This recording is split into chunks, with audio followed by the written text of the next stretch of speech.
Today I'm with journalist and teen drama fan Tyler McCall. Tyler, thanks for joining me to talk all things Gossip Girl. Thanks for having me. I'm so excited. Me too. Well, did you first become familiar with Gossip Girl through the book series or the TV show? I definitely read the book series like in high school. I remember having the books, but I don't remember being like particularly attached to them or anything. And then yeah, so when the show came out, I was in college. And I don't know why I was just like, I have to watch this show. It's so funny to think about because I was not, again, I was like not super attached to the books. And I hadn't watched the OC. So it wasn't like I was like a Josh and Stephanie super fan. I have since seen the OC. Um, but yeah, it was like I have to watch the show. Yeah, and that was going to be my next question. What attracted you to it? So, if you just felt this urge to watch it, what kept Yeah. you watching it? I mean, I was hooked pretty much immediately. I still feel like it's one of the best pilot episodes, like in TV period in terms of like establishing the world you're in and the characters. Um, and like really loved the costumes, obviously, like that was a continuing through line. I think it also helps, like I was the right age. I was a senior in college. This was like right kind of I think of it kind of as the end of like a golden era of TV. So it was like the kind of the end of like must see appointment television. Because we had friends who had TiVos and stuff, but I for sure was recording Grey's Anatomy for my roommate when she was in class on Right. a VCR. Which is so funny to think about. And it makes me feel old. And And I would be old, so we're not old. good. Okay. And it was like right at the beginning of streaming. So like streaming wasn't a thing. Like you could go to the CW's website, but you would wait like 5 hours for it to load or whatever. But you could buy episodes on iTunes. Which I remember because I had 4 episodes and they were really random. It was the pilot, the Wild Brunch, so episode or yeah, the episode 2. And then it was I believe it was definitely Bad News or no, the Thanksgiving episode, so Blair Waldorf Must Pie, and then I want to say 17 Candles. But I don't know why there was just those that stretch. Anyway, so I feel like it was just like the right time in my life. Like I remember we would meet up with friends to like watch when it was airing. And that felt really nice to have that like communal moment with friends. And it was just this like perfect, fun show. Well, now, all these years later, you consider yourself to be a Gossip Girl historian. Yeah. So how did that come about? I stayed really obsessed with the show. I watched it all the way through the end of season 6. Um, I rewatched it all the time. Again, like those episodes that I had on my iPod, I had an iPod video and I had like maybe 5 things on this iPod video, including movies that I pirated, which we won't discuss because that's illegal. You wouldn't steal a movie, or whatever. You wouldn't steal a car, whatever that app was. Yeah, I was so obsessed with the show. I loved it. So it was like it's still one of my favorite TV shows. I remember reading everything I could when it was out. So like interviews with the cast, behind the scenes stuff. When the 10-year anniversary came around, I was working at a website called Fashionista covering fashion news. And I was like, I need to talk to Eric Damon about the costumes because the show was so iconic. Um, and yeah, just like continually deep diving on the show and how it came together and how it happened. Because it really was, I really think now it was one of the last moments also of like a monoculture that we really had. Because I feel like now everything is so spread out, it's hard to capture that same thing. But this TV show, I mean, Gossip Girl truly was like a huge phenomenon when it first came out. And I find that really fascinating too, how it intersects with the culture and like where our culture was at. What are your favorite storylines Mm, or couples, character? well, I love Chuck and Blair, Yeah. obviously. This is a controversial choice. Really love Dan and Blair. Okay. I think that that was such a fun idea. Mhm. I think it wasn't helped by like there was a lot going on in that fifth season, like the whole like Prince Louis storyline, hate that guy. Um, but it made so much sense to me. I was like, these are two people who have so much in common, and like it's like kind of like the enemies to lovers, which I love vibe of like we hate each other or whatever. So I thought that that was a really fun thing to explore. Um, what are my other favorite storylines? Like on a micro level, like it's like, um, let me think. I loved back half of season one, Jenny, Mhm. trying to like make it before she got like really annoying. You know what I mean? Like really like, But she still and has. I love Jenny, but like, yeah, she was this sweet girl who was like trying to be one of the popular kids. I Yeah. really loved that. Um, I really love the Paris storylines, obviously. I thought that was so fun. Um, it's so funny. It's like I have to really think about it on like a more interesting level. Well, let me ask you the most Yeah. controversial plot storyline question. Yeah. How do you feel about the late in the game decision to make Dan be Gossip Girl? Okay. So I think it makes sense, but it's so clear that that was not the game plan from the beginning. I don't think that they cared who Gossip Girl was at the beginning. I think it was just sort of like whatever. I was one of the people who thought it was Dorota. I was like, it's Dorota. 100%. And then it was like it was supposed to be Nate, right? And then I'm Eric. trying to remember if it was Nate or Eric. It was, and then that got out, that like leaked, and so then they had to change it. I think Dan makes sense. I think that like if you watch the show from that perspective, knowing that he looks insane, but like I think in terms of like people it could be, like that's a logical choice to me. I don't know. I remember after it aired, there was a Tumblr that for weeks, if not months, would constantly post like all the reasons it didn't make sense. Like Yeah. all the times where it couldn't have been possible for him to have Well, posted, yeah.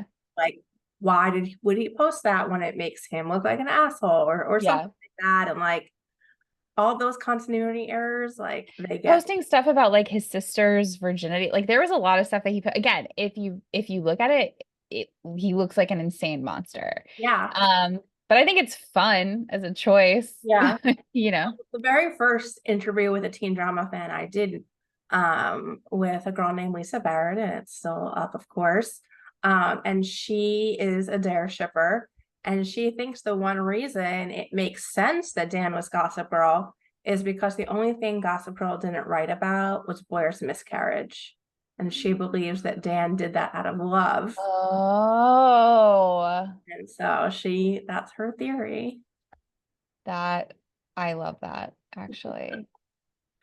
As like a fan, I really love that theory actually. That's really fun. Well, transitioning to the real world, you were on a few episodes of the Gossip Girl Rewatch podcast with XOXO, Jessica Zor. How did that happen? So I would say 20, what was this? 20, with the pandemic makes time really blurry, like 2020, 2021. I was really trying to write a book about Gossip Girl, like a kind of Mhm. behind the scenes how the show got made thing. That has since been shelved just due to difficulties kind of getting it off the ground. But so I was working, I had been let me back up. For a long time, I had been posting outfit recaps for the show. So I did that interview with Eric in 2017. And after that, I did a Twitter thread of my top 10 favorite Blair outfits. And it did really well and people really liked it. So I was like, okay, this is fun for me. So I'm going to start posting this on my Instagram. I called it Waldorf Wednesdays. Yeah. I did that for a long time. And then during the pandemic, I was so bored and I had gotten so many people asking me to do it that I started doing Serena Saturdays. So I was doing Serena outfits. And I think through that, I had started to kind of get some attention from like people involved with the show. It like really took off. Um, it became kind of its own thing. For a while there, it was like I was running a Gossip Girl fan account on my personal like Instagram account. Yeah. Um, and then like I said, I was trying to work on the book. So I was doing outreach to cast because part of a book proposal, you have to have a list of people who will participate. So I've been reaching out. And so I had been in touch with Jessica about that. And then when she started the podcast, she reached out to me to see if I wanted to be a guest. And I was like, yes, obviously. So that's how that came about. Well, it was wonderful listening to you, both for the fashion expertise and because you are a historian of the show and you do have this encyclopedic knowledge and you were able to fill in some of Jessica's gaps. And I think the burning question that people have is this podcast disappeared. It I went know. hiatus and then it never came. Never came back. I So, know. anything there?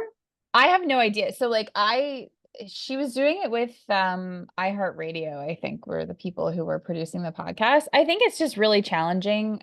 I'm sure that running a site and a newsletter and doing these kinds of interviews and things like that, it really can quickly become its own full-time job. Like podcasting really is kind of its own full-time gig.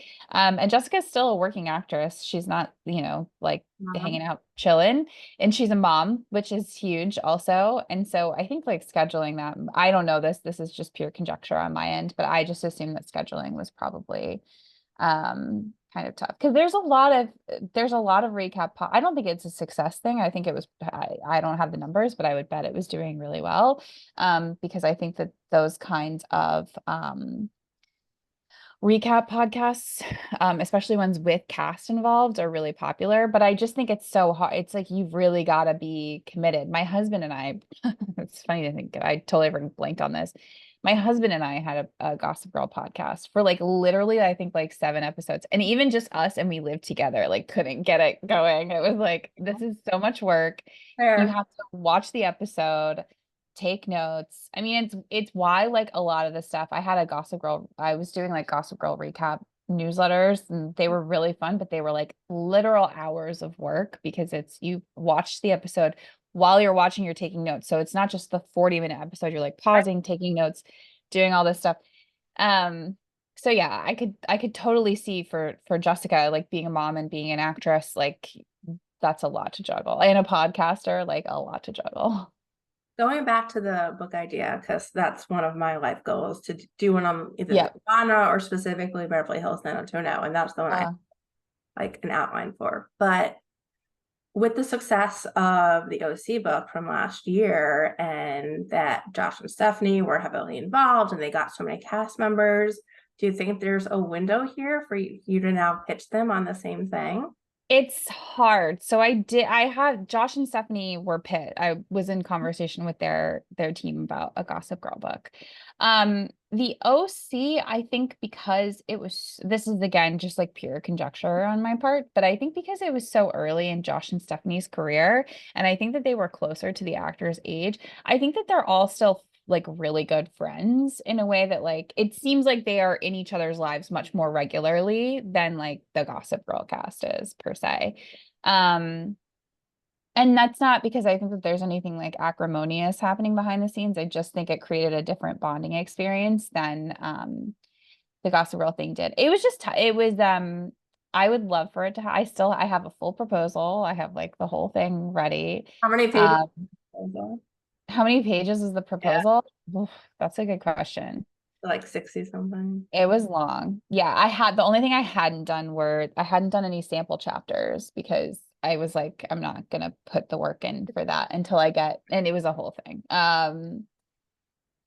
And yeah, the OC book, I would love to do something like that. I think that people would love to read that. I have not read the OC book. Again, I just wasn't, it's like I've seen the show, but it didn't hit the same way for me. But I'm sure Alan, the guy who wrote it, he's like a really good journalist, and I'm sure he did a great job Yeah, with it. no, absolutely. Yeah. So I mean, fingers crossed, never say never. I put it on the back burner because it was like I had other stuff going on and other projects, and it was I'm sure it was like a ton of work to do the proposal. That's why. Um and like doing email, like outreach, the emails and all this stuff. It got to be Yeah. um too much. It's a tricky thing. It's very like it's putting a lot of puzzle pieces together. And that's before you can get a publisher even. And then it's. Yeah, no, I give you credit. You got further than I did. And because it is in some ways needs to be your full-time job, but then yet there's people like Alan who did it on top of having a full-time job. Yeah, which is crazy. So you mentioned Waldorf Wednesdays during the Saturdays, which I was going to bring up. Those have slowed down significantly. Can I we? haven't done them in a while. I know. I know. I was really good about, and it's really driving me crazy. I literally was thinking about this yesterday because I think I'm two away from having done 200 Waldorf Wednesdays, and it's just really like the synchronicity is killing me. A couple things happened that made them much harder for me. So Okay. there was a Leighton Meester fan website in Brazil, of course, in Brazil, that disappeared from the internet. And it's like the worst thing that's ever happened to me. Like, not to be dramatic, Try the but Wayback Machine. it was I should check that That's how because I access old school 90210 websites. That it was such a good photo resource. It made it so easy because it is one of the best organized fan sites I'd ever seen in terms of like being able to find exactly what I was looking for, tons and tons of photos.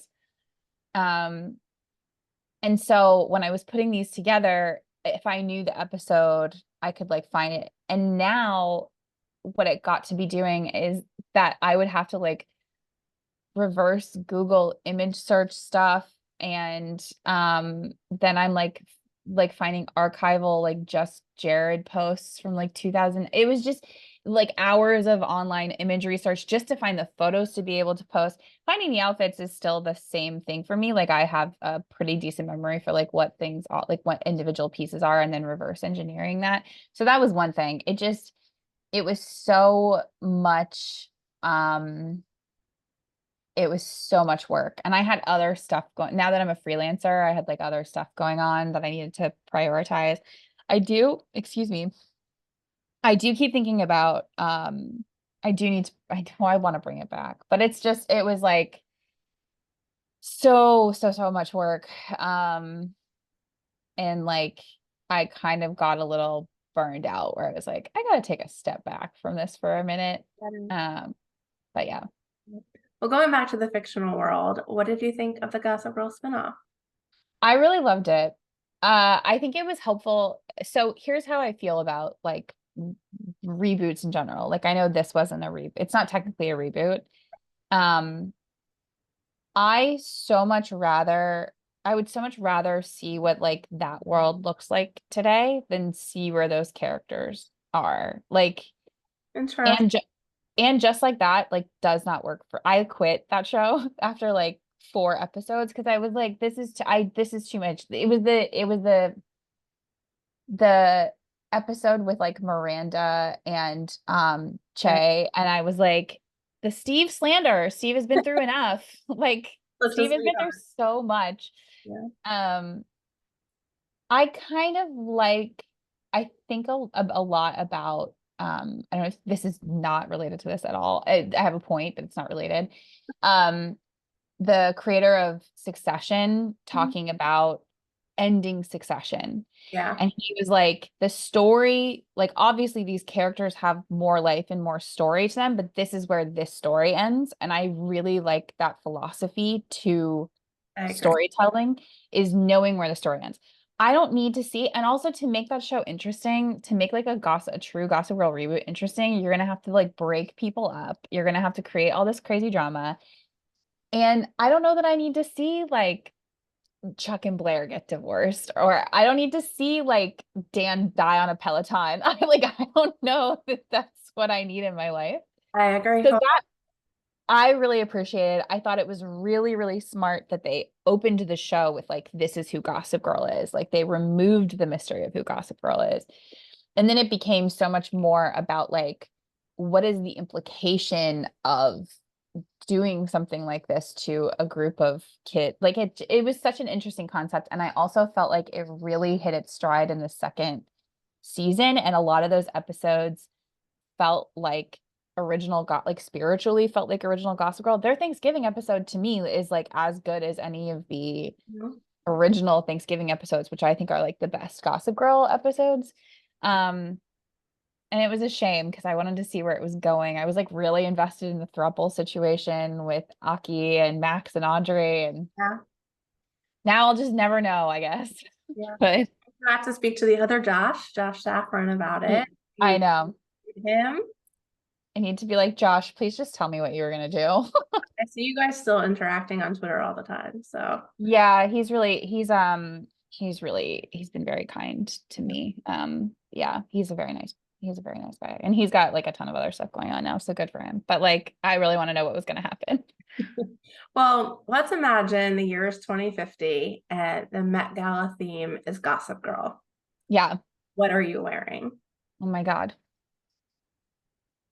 What a good question. My like knee-jerk instinct is like an Oscar de la Renta gown, Okay. like something by Oscar de la Renta. In 2050, I will be old. So a sensible shoe. Easy to walk. Probably. Definitely. I'm still fully committed to the headband situation. I never let the headband go. I like, and the hair bow situation, like feel very justified in not having come back. Um, because I was like fully on board with that from like day one. Um, yeah, I just feel like an Oscar de la Renta gown would feel like really right for that. I accept. You'll make Yeah. my so we mentioned the OC, you watched it, just wasn't obsessed with it. What other teen dramas did you watch? I don't know if this counts for you. I was big Laguna Beach, The Hills, Okay. like the reality TV shows. Again, it's so funny to me. I didn't watch the OC. The reason I didn't watch the OC, this is a story for another time, is Sure. that I was like very deep in a youth group phase when that was happening and it wasn't Christian, so like couldn't invest. Um, that passed in time for Laguna Beach, but it's funny because Laguna Beach was like the reality TV Right, version of the OC. So right. it's like funny to think about. Um, no, I was obsessed with especially Laguna Beach. What else did I watch? Were you into Elsie and Steven, or did you want Steven with Kristen? My And God, I was into Elsie and Steven. I was like, Kristen's the bad guy. But like, a very typical millennial stuff where it's like I still think of like Kristen Cavallari being like, this car is donezo. Like it's like just stuff that's stuck in my head forever. yeah. Um, I watched a little bit of Dawson. I was not allowed to watch 90210 because I was too young, and my cousin was allowed to watch. It was a whole thing. My cousin was allowed to watch 90210, but I wasn't. So I missed out on that.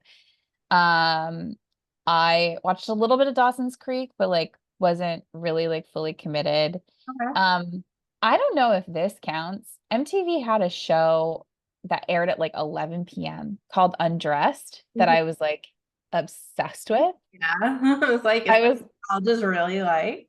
Yeah, I was like, this is what I have to look forward to. I was obsessed with that show. Um, but also like it's funny to think about now. I was like just so into reality to like the real world I was so into, Yeah. which I know is not a teen drama, but um I'm trying to think what else I would have watched because I'm sure that there was stuff that I watched. I mean, this is too young, but like Lizzie McGuire, I was like obsessed with Lizzie McGuire, which is not really a teen drama, but Hillary on Gossip Girl in a very different, yes. more Uh, mature role. Olivia. Like Olivia. that. We love her. Yeah. Um, yeah, I really like I'm trying to think what would have been the OC would have been the one that I should have been like hugely into because I was like Yeah. end of high school into early college and I just like skipped that entirely. So Well, this isn't teen drama related, but tell me about the Queen's Guard with Andrew Scott. oh yeah. So I did a story. So I left my job as a fashion editor to be a freelance writer the summer of 2022. And that fall, I wrote a story about men who do audio erotica for GQ. Because it does actually tie back to Gossip Girl, which is really funny. Quinn, the app that did the Queen's Guard, had done their first celebrity original was The Inventor's Apprentice with Thomas Doherty, who was in the Gossip Um, Girl reboot. yes. And I saw that and I was like, what is this? Like I had never heard of like audio erotica as a concept or whatever. And I got super down a rabbit hole. And like one of like I always joke that I went to this job because I'm very nosy. And so like it just gives me a reason to like poke into things and be like, what's this? So I wrote a story about men who do audio erotica, talked to some Quinn creators, stayed in touch with the founder of Quinn. And she reached out to me last fall to say, like, we're just looking for new script writers for the originals. Do you have any ideas? And I was like, I sure do. Did not know who they were for. They're just like, I just kind of wrote these scripts for them. And then yeah, they emailed me and they were like, okay, super confidential. We got Andrew Scott, and I about lost my mind. I was like, what do you mean that you got Andrew Scott? Yeah, it was just so fun. It's such a 180 from what I usually do. Obviously, like it's such a pivot. My parents think it's like very funny. Um, but it was just a fun, like the way that I explain it is it's much more like a kind of like a romance novel, like a spicy romance novel than it is your more traditional audio erotica. But it was just such a cool experience to have written that and then have it be brought to life by like one of the best actors working today. Well, do you dream of it being adapted into a visual medium with Andrew? Uh I like if I had any, yeah, I think that that would be so fun. A visual medium or even like I in my head, I mean, it's not a long, it's 3 half-hour episodes. I mean, it's pretty long, but like it's not. And I had developed in my head so much like backstory that I was like, it'd be fun as a novel, but like that's all Quinn stuff now. Like they have to figure out what they're gonna do with it. But it would be fun, I think, to see it as like a visual thing. But I love Andrew Scott, so like Man. Well, you've also interviewed a lot of celebrities over the course of your career, including Thomas Doherty from the Gossip Girl spinoff and Shailene Woodley from the OC. Any favorite interviews? I Anne Hathaway, Mm. which like again, as a millennial, like just so important. I mean, the Princess Diaries and like the Devil Wears Prada, like could not be more iconic. And she was so, so lovely. She was like exactly what you want Anne Hathaway to be. I got to interview Nicole Kidman, who like did the AMC thing like 2 feet away from my face. I was like, I have to ask about the AMC ad. And she was like, we come to this place for magic. And I was like, I'm gonna faint off this couch. So like, thank you so much. I got to interview Amanda Seyfried, who was super, super sweet, like really, really down to earth and like funny. I've been really lucky in that I haven't really had any duds. Like I haven't ever spoken to anybody and been Hopefully like, you didn't oh, just jinx yourself. you what? Hopefully you didn't just jinx yourself. I know, I know. But like I interviewed India Amarti, I'm gonna mess up her last name because that has a syllable in it that I always forget. Amartifio, who was Charlotte in Queen Charlotte, the Bridgerton spinoff. And I just remember being so impressed by her because she's young. I mean, she's like, I think when I spoke with her, like early, like 21 or 22. Um, and like I think about myself when I was that age, and I had no idea what was going on in the world. I was like, let me just watch Gossip Girl and hang out and chill.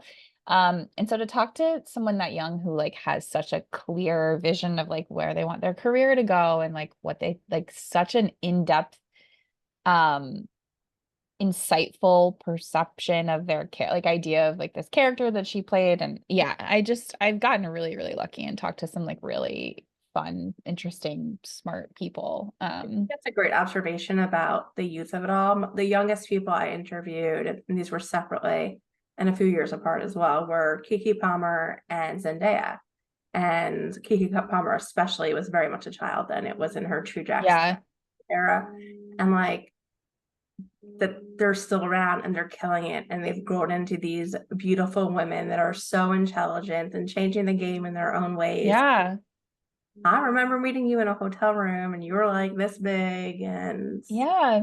you're I mean, in Zendaya now is like one of the biggest stars working. yeah, of her generation and any generation Yeah. right now. Yeah. Yeah. Yeah. Lastly, I know you said you didn't really watch Beverly Hills 90210, but we're talking just a few days after the Yeah. Anna Doherty, and I've already seen a few pieces exploring her style and her look through the years, and I was wondering if you had any observations there. Yeah, I mean, I've since like caught episodes of like in college, I would watch stray episodes. I don't think I've ever sat down and watched it all the way through. But I was so aware of her at that age. And obviously then she did Charmed. She was huge in Heathers, which I've seen Heathers, which I think is so funny. Um, yeah, I think she's one of those people that I think when you're talking about icons from the 90s gets like overlooked in a strange way, and I'm not really sure why that is. Um, Especially because I think 90210 in particular was so influential on like teen style and everything like that. Um, it does tie back to how I think about Gossip Girl too, because I think that Gossip Girl was the first time like a teen show got like kind of mainstream respect for like storytelling and fashion and all this stuff. And I think that all that stuff was present in a show like 90210 or in a show like The OC. And yeah, I think that, you know, Brenda was so important to that show. And I just feel like it's really crazy to me that one of the reasons she got as sick as that she did is that she didn't have health, like her SAG health insurance had lapsed, which I think is a shame. And there's a lot of stuff that I think she probably deserved better, to be honest. Yeah, I agree. And she brought to light some issues with the industry in relation to health insurance, Yeah. when one is ill and things like that, that you don't hear about every day. And Yeah. yeah, well, how are we going to end this? Not on this. Sad note. I know. So, what do you have coming up that you can share that people can look forward to? That is such a good question. I don't know that I have anything that I can share. I'm working on a romance novel, which like I keep saying publicly to like shame myself into actually finishing it. It's, I've been working on more, script stuff. So like hopefully something will come of that. Um, yeah, and then I'm just out on social. And I promise I will eventually bring back Waldorf Wednesday and I'll Serena's be House. watching. And I'll I get asked about it not infrequently. So I know that I need to do it. It's just like getting the research going. okay, well, this is being published on Monday, and everybody's gonna know that you said that you need to do But it. I'll do it. Okay, that's okay. That peer pressure will work on me. Tyler, thanks so much for your time today. I know we were planning this for months, and I'm so glad the stars aligned so that we could finally talk. Me too. Okay. Have a great day. You too.